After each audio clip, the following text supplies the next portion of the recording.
everybody, Camelia here from Calcedonia Sewing. In the series of 4 episodes, I think, you are going to see how the most important parts of sewing this camisole, the Bella camisole from designer Stitch. It's a cotton jersey pattern, so it's really nice and very comfortable. And during these episodes I'm going to make these 2 ones, and you are going to see how to sew the bust darts in the knit fabric, and also how I'm ending the bust darts, finishing the points. I'm going to show you in an episode how to miter your lace to get this pretty nice matching motif here at the front. I'm going to show you in this black one and also in the white one. Also, you see in one of the episodes how to apply the fold over elastic, and I'm using 2 methods. On the white one I'm using the 3-step zigzag stitch on my sewing machine, and on the black one I'm using the cover stitch machine. Also, you see how to make the shoulder straps and to attach them on your camisole. What you are not going to see, of course, the really basic steps like sewing the side seams. I'm going to use my serger for that, and hemming for this one I used also the cover stitch machine, but for the blue one is yet to be stitched, and I'm going to also use the cover stitch for that.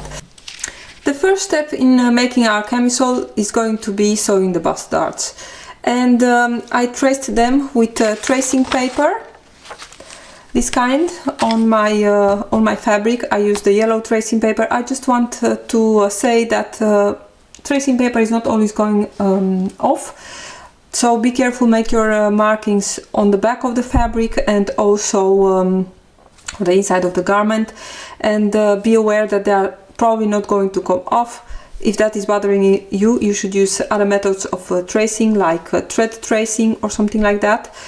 And mostly white is coming off with heat, but not always, so be careful with that. Or some chalk, I don't know, you could always cut off the dart bulk in the pattern and then trace with chalk here.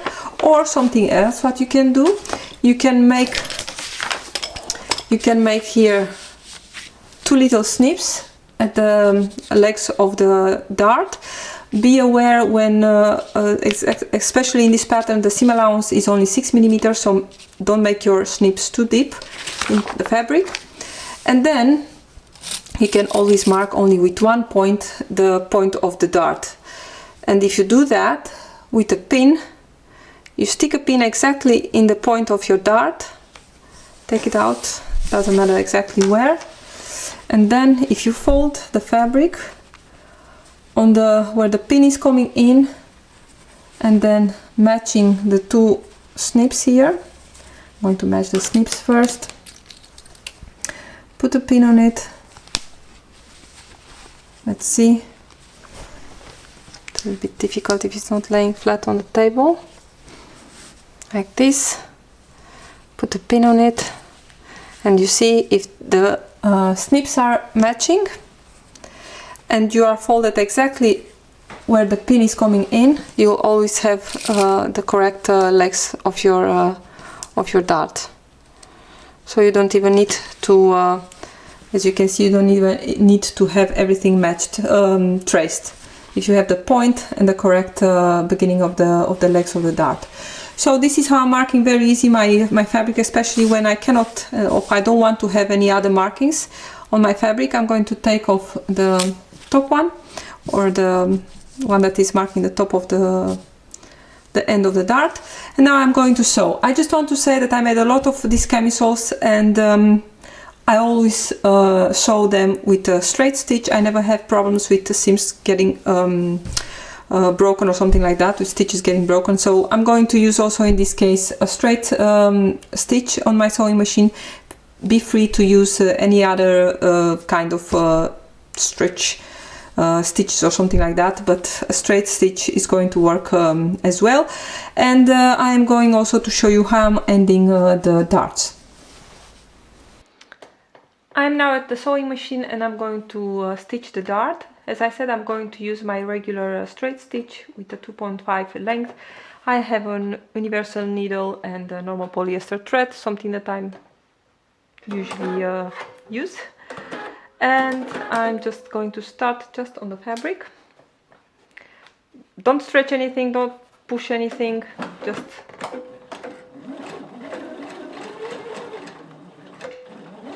it's a little bit difficult to see my line, but I'm going to aim, of course, for the point here.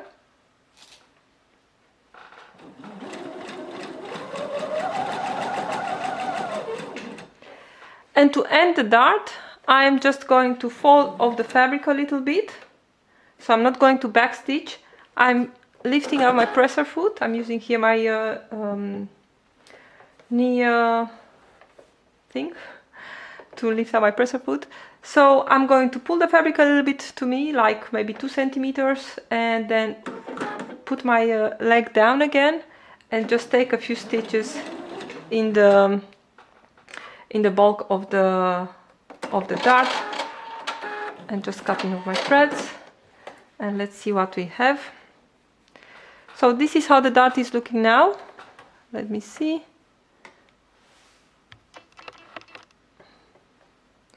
As you can see it here, this is what we have now, with just a few stitches here in the bulk of the dart to finish off my my dart. I just want to say that sometimes when I'm taking some stitches off the fabric, and again I was just watching at one of the camisoles of these types that I had on last night, and I was watching that I just went off and I did not tie anything, I did not cut anything, something like this. But this is something that you can do only if your machine is sewing off the fabric. And I have this thing. It's coming off here, and this is also going to, this is really not going to come off. What you can also do, you can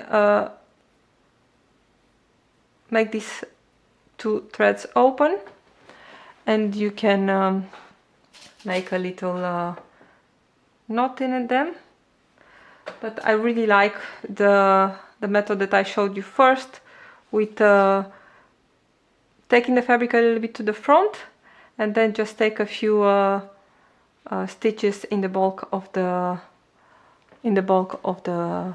dart. And I'm going to cut these threads, and like this you can be sure that there is nothing going to come off. And then you can see the dart here is really nice, and there is no pucker or something like that. And this is going to press down.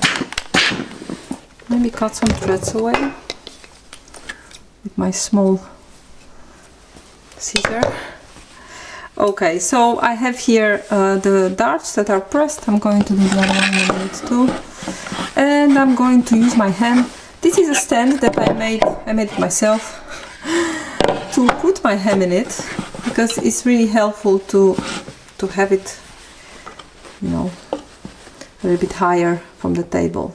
And of course I'm going to press the dart downwards with a little bit of steam and a little bit flat. Let's see what we have on the other side. I think it's looking pretty good. We have no dimples or stuff like that. With the other one too. Maybe I need to choose another point on my hem. Press it down. So you need to press your dart downwards. A bit of steam. And this is how the dart is looking now. I think it's looking really nice. You can see it close. So this was what I wanted to show you in this video, how to pin the darts, make 2 small snips and the point of your dart, put them together and pin and stitch. I stitch them with straight stitch, is always working fine. If you want, feel free to use a stretch stitch. And then to end your darts, or the method where you pull the fabric a little bit to the front and then you take a few stitches back in the bulk only of the dart, or you can use the other method where you sew a little bit off and you make a small knot with your threads. Never backstitch on the point of your dart, because mostly you'll get a big mess. And then press your dart downwards.